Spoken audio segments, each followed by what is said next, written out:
Утре поднесуваме иницијатива за поведување постапка за оценување на уставноста за изборот на Талат Џафери како за нас така наречени нелегален претседател на Собранието на Република Македонија.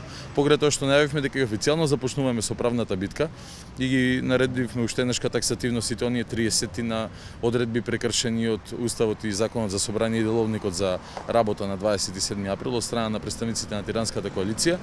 Најавивме и дека токму поради овие ангажмани со кои што ние го засилуваме фактички нашето движење, оној отпор кој што кажуваме дека е наша должност, ке денеска на пример нема да имаме протест, најверојатно таргетот е да имаме еднаш неделно со јасна фокусирана енергија, а другите денови да не ја дисперзираме бидејќи ќе ни треба и за на други полиња. Токму нашето име укажува на нашиот концепт на заедништво, меѓутоа заедништво кое подразбира почит кон другиот, заедништво кое подразбира достоинствен однос кон нашите комши, а не заедништво кое подразбира доколку не ти се сложам на максималистичко барање да ме нарекуваш националист. Па верувам дека го сваќаат добар дел, огромен дел од нив, не викам дека тоа се сите.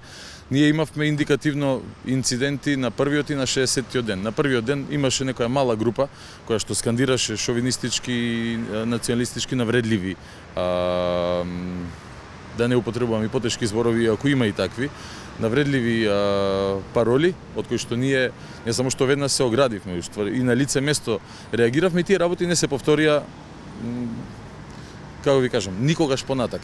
На 60-тиот ден, значи веќе на сите им е веројатно јасно дека луѓето кои што сите луѓе кои што влегува во собрание не беа сите тие луѓе кои што 60 дена наназад излегувале и протестирале заедно со нас. Дали тоа значи дека сте имале луѓе кои биле инфилтрирани во вашите протести? Па не знам дали биле инфилтрирани нашите протести или станува збор, не знам тоа правно како би се квалификувало, како толпа, а ние, пошто ние не бевме толпа, ние бевме луѓе кои што 60 дена на ист начин исто протестиравме.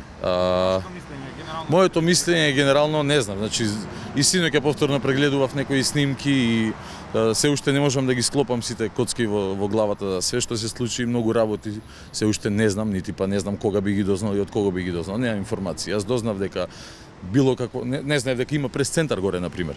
Некој знаел, не знаев дека има повредени пратеници така натре, како и сите кои што бевме таму, јас, Дамовски, Дурловски, значи како луѓе кои што 6 дена организирале мирни протести, протестите излегоа од контрола. Да не повторувам, искрено сметам дека постоело сценарио за провокација на такво сценарио. Значи сценарио кој што не може еднострано да ги гледаме само работите. Индикативни има неколку моменти, кажува луѓето од Тиранската коалиција дека имали информации дека се спрема нешто. Па затоа Али Ахмети бил на седницата, знаејќи го сето тоа во 6:20 намерно ја права. Значи за овие работи треба да зборуваме и треба ги откриеме во иднина. И во онај дел во кој што ние делувавме, значи тука на скалите, во Собраниската сала, немаше немили сцени. Таму каде што имаше насилство, ние не бевме. Прво да ти одговорам каде бевме, дали отидовме на друго место, не знам. Едино јас на 2 пати отидов до една кафана во близина за да го искористам тоалетот таму, бидејќи беше многу топло, пиев многу вода и бев по стрес. Инаку цело време бев тука некаде наоколу, пред собрание, во холот, во салата на 2-3 пати бев по неколку минути. Дали разговарав со луѓето, нормално дека разговарав. Разговарав цело време и со полицајците. Не е само таа снимка на скалите. Прашајте ги, ако беа таму внатре, не знам, пример 100 полицајци, со 70 од нив разговарав. Разговарав во прашувајќи ги што може да направиме за да се смири тензијата, за да нема турканици меѓу нив и луѓето. Некој пат и застанувавме на влезната врата кога решија веќе да не пуштаат луѓе, од надвор луѓето беа нервозни, од натре луѓето беа нервозни, мислеа ако излезат нема може да се вратат, другите дека воопшто не може да влезат и се обидувавме некако да ги смириме, користејќи ете некаков си авторитет и препознатливост која што сме ја стекнале во текот на прошлите 2,5 месеци, да ги смириме луѓето, чисто за да се обидеме, се направиме се што е во наша мак да нема тензија, така да се разбира дека разговаравме со луѓето натре. Малку е чудно да се каже дека сте отишле да земете вода и тоа побуди бурни реакции во јавност и се поставија многу дилеми. Како во таа толпа вие сте Не одев да земам вода, него излегував надвор, викав луѓе купувајте вода, носете вода, а јас ќе видам курирот од пред врата до внатре, бидејќи полицијата имаше поставено блок, а јас ги замолував, користев, барем мене да ме пуштаат да влегувам и да излегувам и така. Мислам премногу акцент се стави на таа вода. Тоа го кажав глупости пропратно, навистина беше спарно. Не знам, бевте ли внатре, мислам дека така. Значи, навистина беше премногу спарно долу, имаше добар дел на возрастни лица и просто ми беше страв некој да не колабира. Толку е со водата. Водата е минорен сегмент во сите случувања внатре. Дали ве повикаа досега во обвинителство како сведок? Во обвинителство не ме повикале како сведок, пред некој ден некој новинар ми го постави истото прашање. Како ви кажам, не знам што да очекувам, меѓутоа ништо не се плашам. Би сакал да одговорам на сите прашања кои што ќе ми бидат поставени и ќе одговорам, се разбира. Тука од ништо не нити бегам, нити се плашам, напротив сакам да придонесам во однос на истрагата и се надевам дека истата ќе опфати пошироки размери, ако не опфати сама по себе, ние ќе се погрижиме за тоа преку онаа тужба која што најавуваме покрај иницијативата до Уставен суд, да се испитаат сите аспекти, сите агли на од случувањата на 27 април, а не фокусот да е за жал насилството кое се случи и со тоа да се обиде да се покрие според нас обидот за државен удар. Иницијатива, еве кажавте, вие ме потсетивте на некој начин за петицијата против вас, Дурловски и господин Дамовски. Коментар? Немам коментар, нивно право е. Нека поднесуваат петиции, како да кажам, ова е слободна земја и треба да го прават тоа што мислеја дека треба да го прават.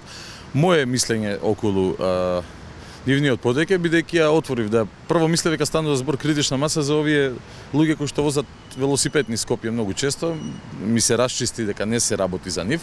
Нивното собирање го нарекуваат критична маса, оваа критична маса која се јавува како иницијатор на таа интернет петиција е по она што го видов од содржината на објави на Facebook, промо клипови за СДСМ, негативни за ВМРО ДПМН, ми личи на оние параван измислени не е веројатно ни невладина организација, ништо чудо и да е, бидејќи на такви ги има на купови.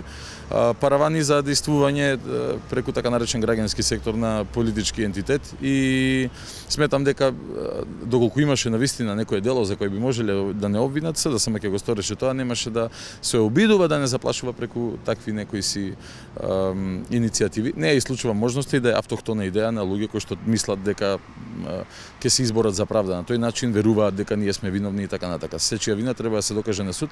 Не знам каква кривица некој очекува да чувствувам јас кога нити терав некого да влегува, нити давав наредби да тепа, нити ги водев по ходници, нити ништо. Токму напротив се обидував да ја смирам ескалираната ситуација. Дали воопшто имате доволно поддржувачи сега, бидејќи гледате критична маса се создала, при тоа се зборува дека имате многу помалку поддржувачи за тоа што имавте претходно пред тој 62-ри ден, 60-ти ден кога се случија и случувањето. Поддржувачи имаме, не се сомневајте во тоа. Ако зборуваме за бројот на луѓе на улица, има некоја пример редукција. Во прошлава недела бевме околу 4-5 по моја слободна проценка секој ден константно, што не е воопшто лошо, особено имајќи го предвид моментот дека е нормално кај луѓето да се јави и резигнираност и дури некаде и умерена депримираност, токму поради прво некој нема да излезе на улица некое време поради насилството кое што се случи. Јас тоа совршено го разбирам. Не ме загрижува воопшто тоа мало намалување на бројката после сите случувања на 27 април, ама воопшто, бидејќи тоа е прашање на време. Време ќе помине, луѓето ќе се оние кои што се депримирани, ќе се рехабилитираат, затоа ние ќе им помогнеме преку правната битка која што ја водиме. Ве поврзуваат со ВМРО како последно прашање и порано и сега можеби сте биле на консултации, не сте ли биле, како коментирате тоа? Какви консултации? Во јавност? Консултации, не сум бил во ВМРО на консултации. Поврзувањето, како ви кажам сега, секогаш го имало, секогаш и ќе го има. Не поврзува и со други квалификации на човек и други етикети и секој кому му пречиш малце би сакал да ти налепи што може повеќе такви етикети, прво за да се оправда себе си, да биде сигурен дека тој не е како она што тебе ти го налепил и за да те обесхрабри тебе или другите кои те поддржуваат во она што го правиш.